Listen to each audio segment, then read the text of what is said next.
लायरिया नाम के एक शहर के दरमियान से एक चौड़ी चांदी जैसी नदी बहती थी। धूप में वो चमकती तो थी, लेकिन वहां एक डरावना कानून था। कोई भी नदी के करीब बात नहीं कर सकता था। अगर कोई बोल देता, नदी उसकी आवाज छीन लेती। कहा जाता था कि ये नदी लफ्जों, ख्वाबों और गीतों की भूखी है, इसलिए लोग चुप रहते, चाहे उनका दिल हंसने, गाने या पुकारने को चाहता। लेकिन एक लड़की थी जिसने ये बात कभी कबूल न की। एक बहादुर, तजस्सुस भरी बच्ची, आयला। आयला को कहानियां सुनाना बहुत पसंद था। वो मानती थी कि आवाजें दबाने के लिए नहीं, सुनाने के लिए होती हैं। वो रोज नदी के पास जाकर आहिस्ता आवाज में कहानियां सुनाती, उम्मीद करती कि नदी सुन ले, लेकिन आवाज न छीने। फिर एक दिन आयला ने कुछ अजीब देखा। नदी सरगोशियां कर रही थी। चमकती हुई छोटी बूंदें पानी से ऊपर उठ रही थीं। हर बूंद के अंदर एक कैद आवाज थी। कोई हंस रही थी, कोई रो रही थी, कोई खामोश मदद मांग रही थी।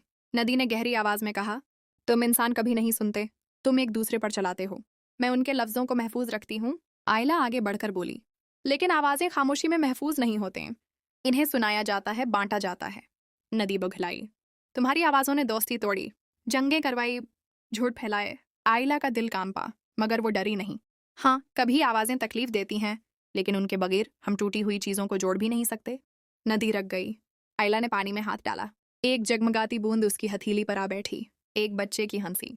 आयला ने हिम्मत से वो बूंद ऊपर उठाकर जोर से कहा, हमें अपनी आवाजें मोहब्बत के लिए इस्तेमाल करनी चाहें, इन्हें खोने के लिए नहीं। बॉन्ड फटी और हंसी की आवाज फजा में गूंज उठी। हजारों रोशन बूंदें ऊपर उठने लगे। नदी की कैद आवाजें वापस आ रही थीं।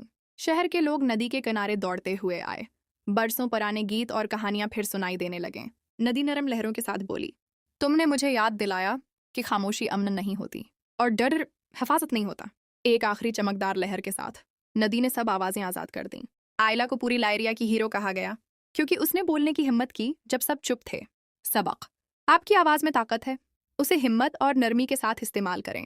खामोशी खौफ को बढ़ाती है, लेकिन सच बोलना दुनिया बदल सकता है।